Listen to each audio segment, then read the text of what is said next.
And I don't think a lot of people understand that and I think that's what really helped build my connections and relationships. I was tired, I was like, man, I'm stuck in this cubicle 12 hours a day. I love shooting videos. What do I need to do that? I've had the athletes reach out and just say, hey, do you have any photos? And I just give them to them. Like, I'm not trying to sell them. And that goes so much further than just being like,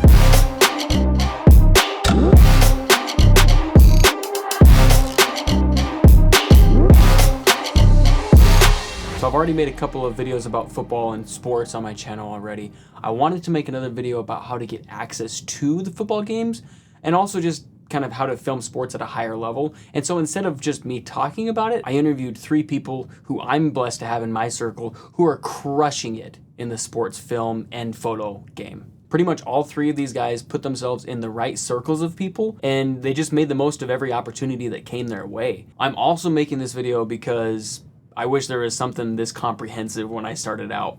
What you're about to watch is essentially like watching 3 podcasts all broken down into like a 15 or 20 minute video, however long this video ends up being. First up is Adrian. His angle on sports and hype is that he's been able to make a lot of content for some supplement companies, and he's gotten his foot in the door with several athletes that way. So how did you first get involved with Bucked Up, and was that your first like hype content experience? I was like doing weddings on the side, just making cash because that's where the money was at. And I was tired, I was like, man, I'm stuck in this cubicle 12 hours a day. I love shooting videos. I want to shoot videos. Like and I would go and I'd be like, what do I need to do that?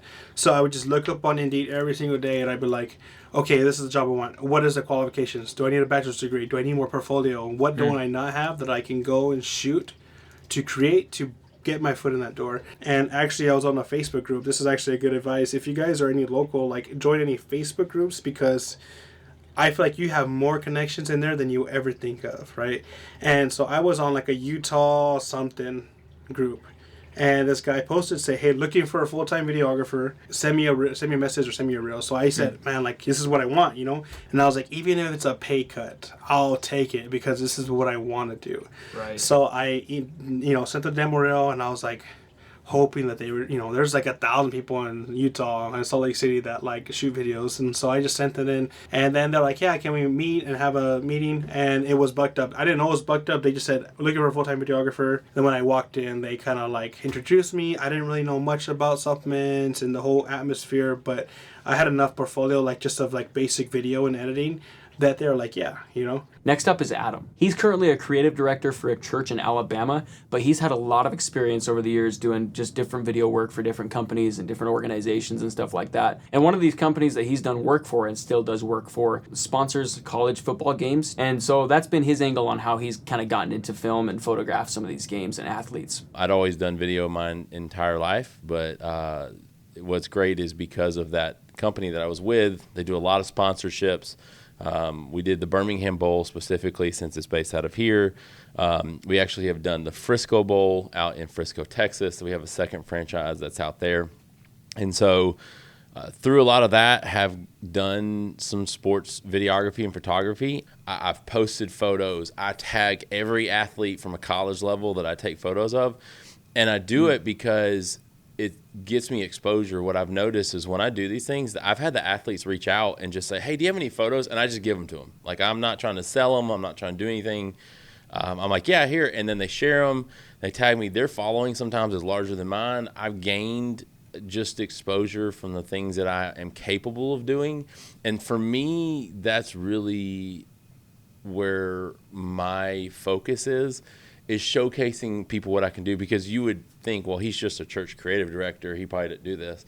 I want people to realize that I have a wide skill set, and if I'm put in that position, I can do it. Kyzer wrapped this together for me. He's gotten to work with some amazing athletes in the NBA, NFL, MLB, a lot of collegiate sports. If there's somebody wanting to get into this space where they're filming sports, whether that's for a team or a player, if they're starting from zero, it's like, oh, I want to see your work to get, so I can gauge whether you're, ready for the job. And it's like, well, I don't have any. What would you suggest to that person? There's so many opportunities around where you can actually go get your portfolio built. Rather that's, a high school game. Because, you can walk in there. I feel like almost everyone has a camera now. So, like, at a high school game, you might have a buddy. Or, if you're outside of, your high school age, like, you can still contact a coach or walk into the school and just talk to somebody and get in there. My biggest thing that I did that I thought was very beneficial is I reached out to so many people, and it wasn't even like, hey, like, I'll do this, but I need to get paid this. My first probably 2 years in this industry was free work. And I don't think a lot of people understand that as like, and I think that's what really helped build my connections and relationships with people, is because like I didn't care about the money. My thing was like, hey, I just want to document this for you and, you know, have something that you can look back on and like really cherish. And I think that was just like the biggest thing that they really enjoyed, because they're like, dang, this guy's not using me for, you know, my status or money or, you know, whatever it may be. It was just like, hey, I want to just do this for you because I actually know that you'll like this and you're going to care about this later down the road. And, you know, you can look back, your kids may see it, whatever that may be. But if for somebody that's getting into it, I would just say, just reach out and just say, hey, I would love to just come and rather chat with you if there's an opportunity for me to film your basketball season, football season, tennis, whatever sport that may be. And I guarantee you someone's going to take a chance on you. I promise. He would just send some edits to different players and athletes, and he would send it to them and just say, hey, here's what I can do. If they wanted to make anything of it or hire him out for more or whatever connections were there, that was up to them. But he just did his due diligence in making the content, providing the content, promoting the content, tagging the players. That's what it's all about. Instagram, social media is such, I think is such an underutilized tool for filmmakers and content creators and people who are wanting to get in touch with the kind of people and the kind of work they want to do. It's literally at your fingertips what you can do and who you can connect with. The way that I got both into high school and college was, it was not through an entity wanting my services. It was, I knew a player on a high school team. We've been friends for a long time. He's like, hey, my buddy got this video made. I was wondering if you could do something like that. We had just been chatting, and I was like, sure. And so I just came to a couple games in his season, put together something for him. Probably about 10 or 12 other kids on that same team were like, dude, since you're already at these games, we'll pay you. Just make stuff for me too. And I'm like, dope. Let's freaking go. And then I did the same thing with college. Like, I just reached out to a couple players, and I was like, hey, this is what I've done at a high school level. Never did college games, but I'd love to film the first game for free for you. Love to get into this more as a paid thing. Yeah. And I didn't have a specific number. Like, I just was like, I just wanted to break into the next level. So I think you collaborate with players more, and you focus on the social media following, because that's where the other players are. Yeah, we have one of the teens at the church who's on our media team, and she's young. She's really wanting to get into it. So she bought this little A7C2, and, you know, so I'm working with her on some stuff. But she's doing exactly what you said. Like, that's, so she's shooting the high school games, and because she is a high school student, it's a little bit easier for her to get access to these things. But she'll do it, and the athletes are reaching out. And I was like, hey, I said, look, I'm not telling you to charge an arm and a leg. Show your credit. Like, say, hey guys, I'll give you this. Yeah. My only thing is, please tag me. Let people see who have, like, and have that trade off. Like, hey, just let people see. So as they're sharing their stuff, they're seeing it, and she's getting into some of these games and doing some of these. Right. And so she's doing exactly like you said. And what you've done is having access to the game. She has the exposure through the athletes, and people are finding that she's able to do it. And I said, hey, do this for a little bit.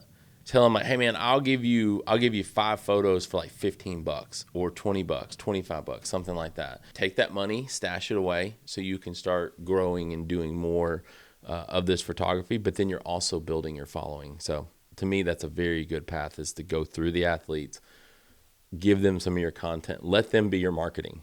Now, the amount of time that I spent filming sports and editing sports videos versus the amount of money I made back from it doesn't really make sense to do it financially. But more than half of the leads that come to me now, just wanting regular business promos, corporate work, podcasts, stuff like that, more than half of those leads that come to me saying, hey, I saw your sports video. Can you help me with this campaign that I'm starting? Can you help me with this? Help me with that? And of course, being more than just somebody who makes cool videos, my job is to make sure that the video that I'm creating helps solve a problem for them and doesn't just look cool. So while sports and hype work has not necessarily been the bread maker for me, it's been what I'm passionate about, and doing the work that I'm passionate about has led to some really cool business opportunities that I would have never guessed would have happened because of it. What matters the most? Like when you're in there, like feel like try to think about like what you want to portray, whether it's the crowd or the people. Don't just do like hi, boom, boom, bunch of buckets. Like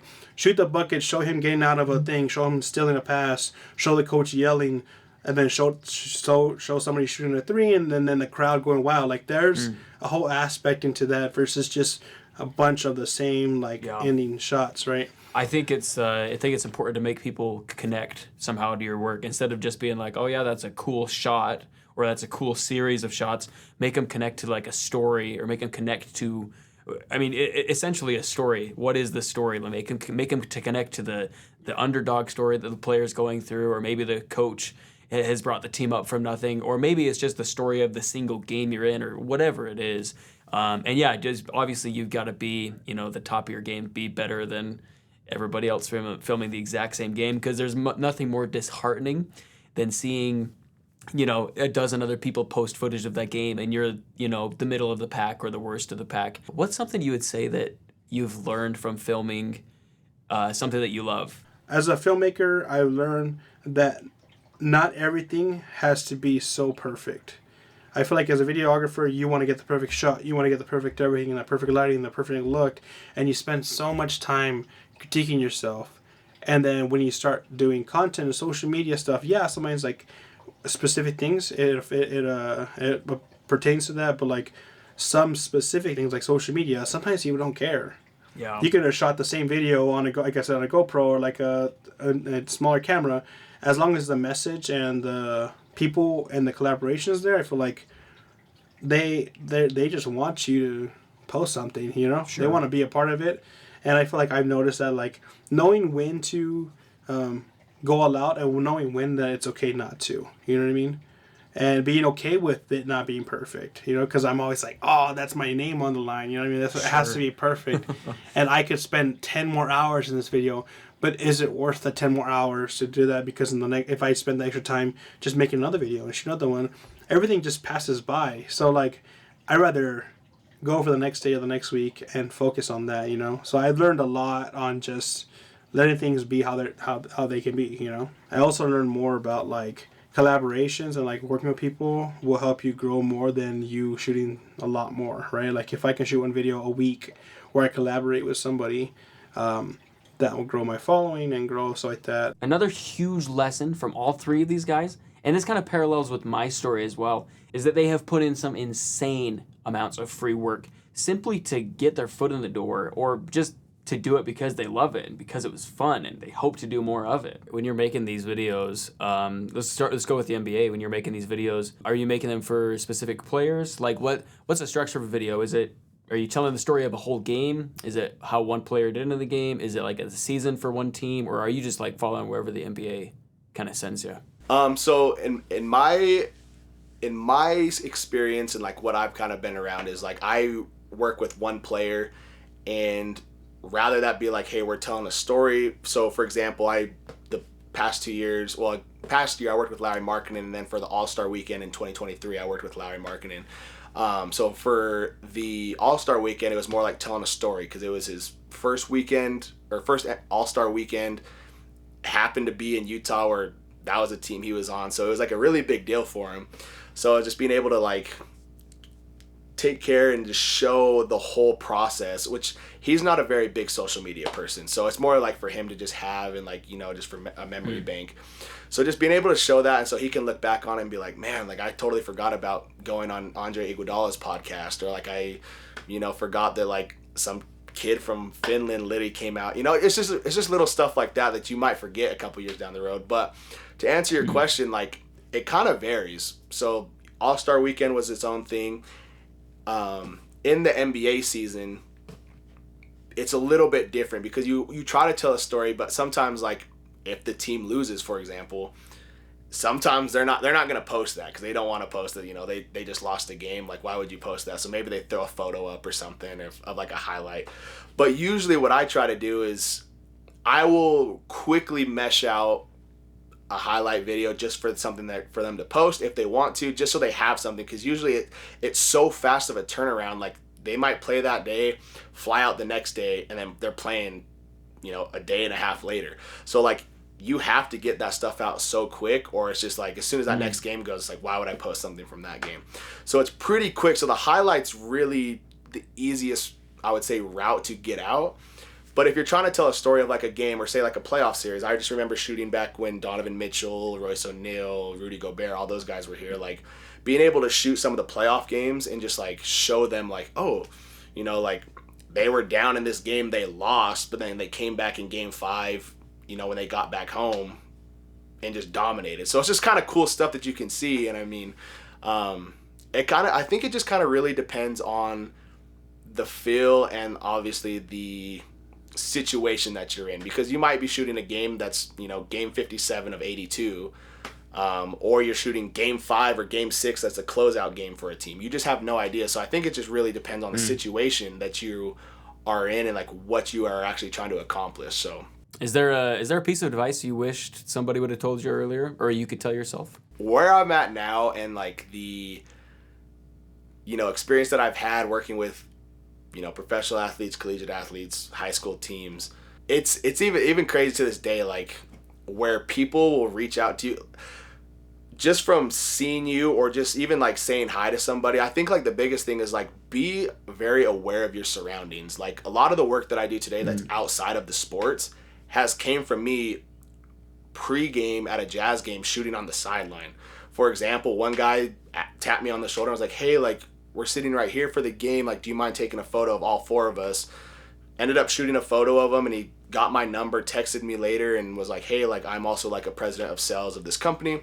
I'd love to talk and see if we can, you know, maybe work something out with you and like, you know, work together. Yeah. And like, so it's just like me, like, and some people I've seen at these NBA games pregame, they have their AirPods in listening to music just to kind of, you know, vibe out. But again, I think the biggest piece of advice is just be aware. There's opportunities literally everywhere. And I think the biggest thing that I learned from interviewing all 3 of these guys, outside of all of the stuff that we talked about, is just the fact that I love connecting with like-minded people and talking with other creatives. All 3 of our conversations were very podcast similar formats. We sat down for like an hour, sometimes an hour and a half or 2 hours. We just shot breeze for a while, and then we eventually were like, oh yeah, how about we talk about this video that we're supposed to talk about? In the future sometime, I think I'd like to start a podcast. Not for the monetization, but just solely to talk with other people that are like-minded, other creatives, other business owners and entrepreneurs, and other people that are killing it in the game. Anyway, thanks for watching. Not all of the content on this channel is going to be about sports and sports filming and editing, but these past few videos have been because I've had some killer topics that I've wanted to talk about, or stuff that I knew that I could bring on some other people and help accomplish a goal that way. And so hopefully you've enjoyed these sports videos. I've got other stuff I want to talk about as well. And if you have any ideas or questions or anything you'd like me to talk about, hit me up on Instagram, leave a comment on YouTube. Thanks for watching, and I'll catch you next time.